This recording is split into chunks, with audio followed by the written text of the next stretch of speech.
تشهد الولايات المتحدة الأمريكية ظروف شتاء قاسية أودت بها 10 أشخاص وأبقت منازل كثيرا دون كهرباء ومياه في مدن متفرقة تحت تأثير عاصفة وصفت بالتاريخي وأثرت على حركة الملاحة. ومجددا فتحت هذه العاصفة باب النقاش على دور التغير المناخي في حدوث الظواهر المناخية المتطرف.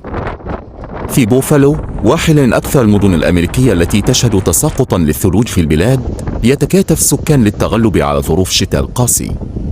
فالمدينة ترزح تحت عاصفة عنيفة ومترامية الأطراف ضربت أجزاء من البلاد الأسبوع الماضي ودمرت غرب نيويورك.